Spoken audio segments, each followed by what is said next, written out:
Alright,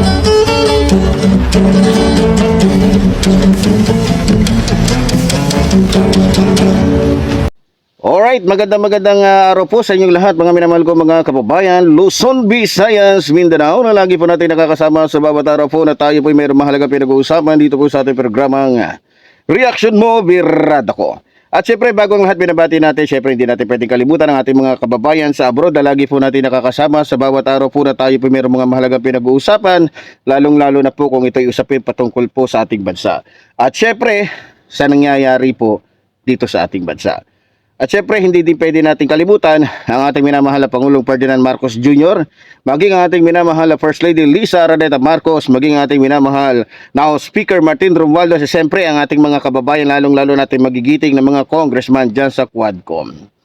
Okay, napakahalagang topic. So hindi natin palgiliguin pa mga minamahal ko mga kababayan.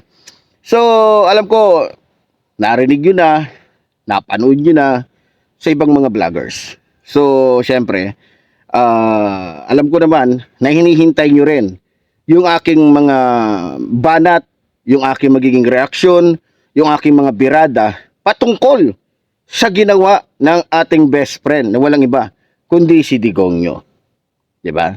So, ayon po sa ibang mga vloggers, pumunta daw ang PDP laban. Pero sa totoo lang, PDP, wala nang laban yan. Kasi sa Sorby pa lang, kitang-kita naman mga minamahal ko mga kababayan, baksak na. At kumbaga talagang wala nang kwenta sa mga Pilipino ang mga pinaggagawa ng mga PDP. No? Kasi nga, dahil sa kanilang mga, alam nyo na. Pero gano'n pa man mga minamahal ko mga kababayan, meron kasing ano sa atin ngayon na pumunta si Sara Duterte kasama ng kanyang ama doon sa Hong Kong.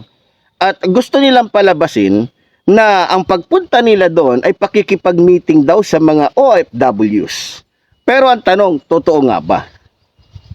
Ngayon, kung kukunin nyo po sa akin, mga minamahal ko mga kababayan, yung aking opinion, yung aking nalaman, aking natuklasan, yung aking ayon na rin sa aking pag-iimbestiga, hindi po totoo na talagang target nila, ang layunin nila, ay para makipag-meeting sa mga OFWs. Kung hindi, para tumakas. Dahil, kumpirmado na yung warrant of arrest from ICC o International Criminal Court ay lumabas na. Syempre, alam nyo naman, hindi lang naman ang ating mahal na Pangulo ang may mga tao na nakakalat para magmasid, makinig, makiramdam sa mga mangyayari. Alam naman natin na maging ating pangalawang Pangulo, itong si Mary Grace Piatos, ay meron din mga pakawala.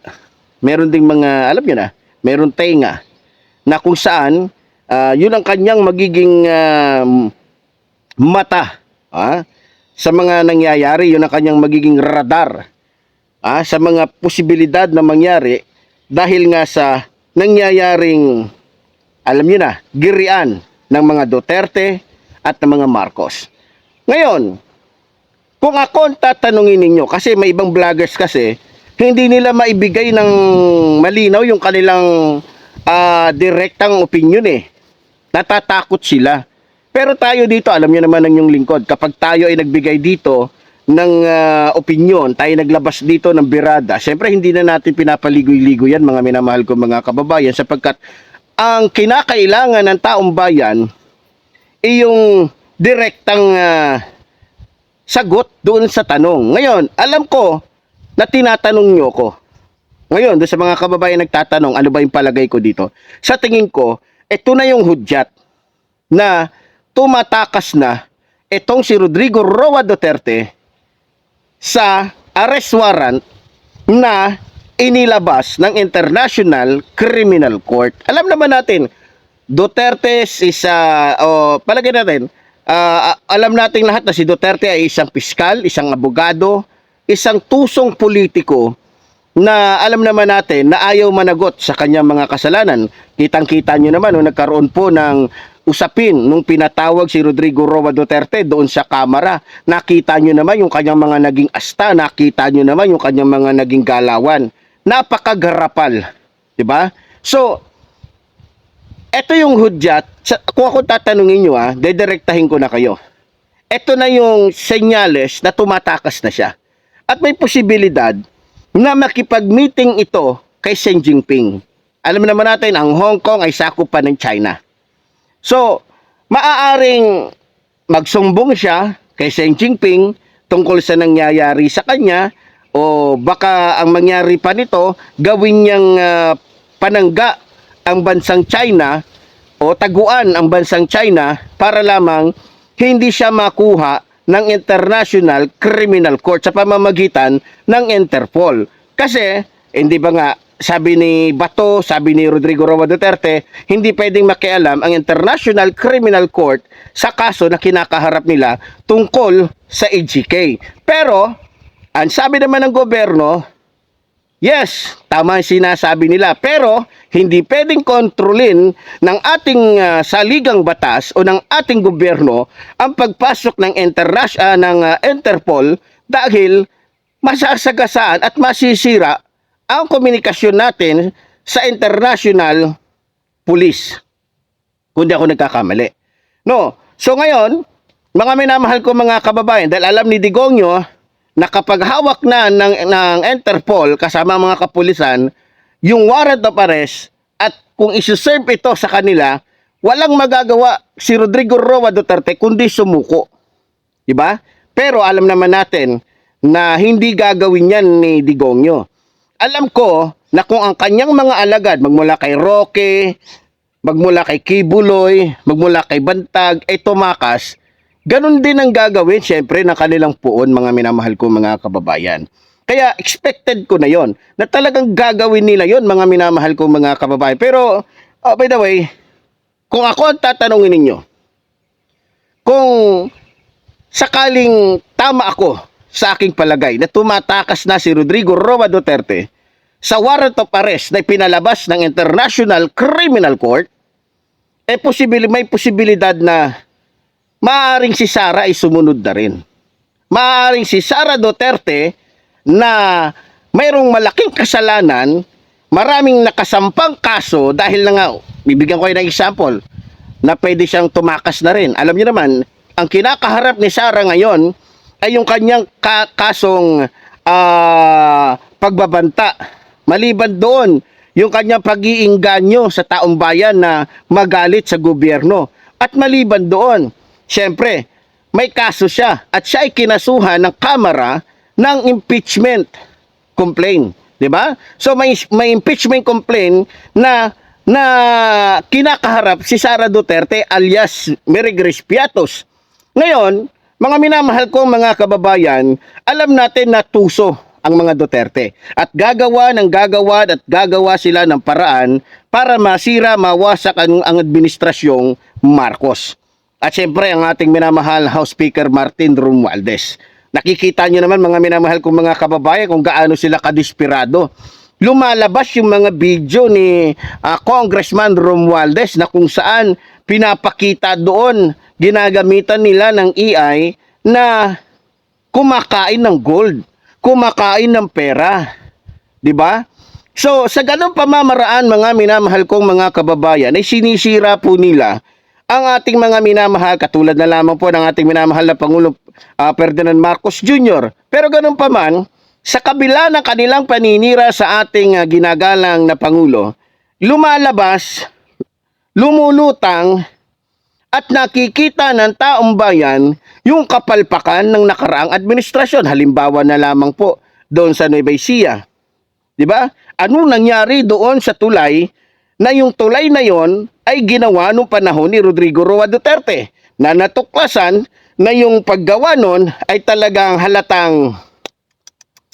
talagang may nangyayaring korupsyon dahil alam niyo na, 'di ba? So malalaman mo naman kung ang isang project ay hindi kinurap yung pera kasi matibay, 'di ba? Sa totoo lang, hindi lang yun ang masasabi nating tulay na pinagawa ng nakaraang administrasyon na hindi nagagamit. Marami pang iba. At maliban doon, hindi lang tulay, kalsada, mga proyekto na dapat napapakinabangan ng taong bayan na hindi naman napapakinabangan, so useless. Kasi, ampaw. Ampaw yung simento, kulang yung bakal, so kulang-kulang. So ibig sabihin, hindi 99% na ibinibigay o ibinigay ng nakarang administrasyon yung dapat na ibigay sa taong bayan ni Rodrigo Roa Duterte. Sa halip, mas marami ang kanilang ninakaw kesa sa ibinigay nila sa taong bayan. So, ngayon mga minamahal ko mga kababayan, bumalik tayo doon sa pagpunta ni Rodrigo Roa Duterte doon sa Hong Kong. Ngayon, kung tatanungin niyo naman ako, kung talagang nandiyan na ba yung warrant of arrest, babalik pa ba kaya? Babalik pa ba kaya si Rodrigo Roa Duterte sa Pilipinas? Isa lang ang masasabi ko, pwedeng bumalik. Pero depende. Kaya ako sinasabing depende, siguro pag nagawa nila na paraan na mapabaksak ang administrasyong Marcos, may posibilidad na makabalik si Rodrigo Roa Duterte. Katulad din po yan ni Arnie Tevez na pumatay sa ginagalang at minamahal nating Gobernador Ruel Ragay Digamo, na sa totoo lang pati si Arnie Tevez na nagdadasal yan na sana mawala na ang administrasyong Marcos para ang pumalit ay Duterte. Nang sa ganun, alam nyo na, kasi kaalyado nila yung mga Tevez Kaya posibleng yan din ang mangyari. Ganun din kay Harry Roque. Posibleng saka na lumitaw si Harry Roque kung sakaling nasa kamay na ng mga Duterte yung kapangyarihan. Kasi makukontrol nila. Pwede nilang ipawalang sala yung mga may kasalanan, katulad na lamang ni Gloria Macapagal Arroyo na kinasuhan ng plunder, nakulong, napatunayan, pero nung panahon na si Rodrigo Roa na ang Pangulo, ano nangyari? Dismiss, binigyan ng pardon. Hindi, automatically, inalis yung kanyang kasalanan, malinis pa sa platong hinugasan. 'Di ba? So, pero ganun pa man, mga minamahal ko mga kababayan, maraming natutuwa kasi hindi na sayang, worth it yung yung ginawa ng ating mga congressman, yung kanilang pagtatrabaho, pagpupursige na mabigyan ng katarungan yung ating mga kababayan na nakaranas po ng kalupitan mula sa nakaraang administrasyon. So, eto na yung sign na talagang sa ayat sa gusto ng mga Duterte, talagang pananagutin sila ng ating saligang batas. Pananagutin sila sa hukuman. Pananagutin sila sa kanilang pag-abuso, sa kanilang ginawang pagpatay sa mahigit 30,000 katao na may karapatang humarap sa hukuman na tinanggalan nila ng karapatan. Ngayon, ang malupit pa dito, kaya nga maraming natutuwa, kasi biro mo, pumatay sila ng mahigit 30,000. Kalauna nalaman ng ating gobyerno, nalaman doon sa pag-iimbestiga ng Quadcom na halos sa 30,000 na yon halos 27,000 katao ang talagang wala namang kasalanan, kumbaga napagtripan lang dahil nga sa inilabas ni Rodrigo Roa Duterte na reward, 'di ba? Kung maalala ninyo, nagkaroon ng reward system. So dahil doon mga minamahal ko mga kababayan, maraming napahamak, maraming nasira ang buhay, maraming mga kabataan na nawalan ng magulang, maraming pamilya ang nawasak dahil po sa katarantaduhan ng nakaraang administrasyon. Pero tulad ng sinasabi ko, kung may tumatakas, meron din pong humahabol. So balita ko po mga minamahal ko mga kababayan, hindi magpapapigil ang Interpol. Talagang kahit saan magtago si Rodrigo Roa Duterte, hahabulin siya ng Interpol. So, salamat sa International Criminal Court na walang sawa at talagang hindi nagpatinag sa mga Duterte. No? So, ganun pa man mga minamahal ko mga kababayan, hanggat tayo po'y nandito, tayo po'y patuloy na magsasalita. Hanggat tayo po'y nandito, patuloy po tayong lalaban. Hanggat tayo po'y nandito, mga minamahal ko mga kababayan, tayo po'y patuloy na maghahayag ng katotohanan para sa taong bayan. Kaya muli po, tulad po ng sinasabi ng inyong lingkod, mabuhay po ang ating inambayan. Mabuhay po ang nagmamahal sa ating inambayan. Maraming salamat po.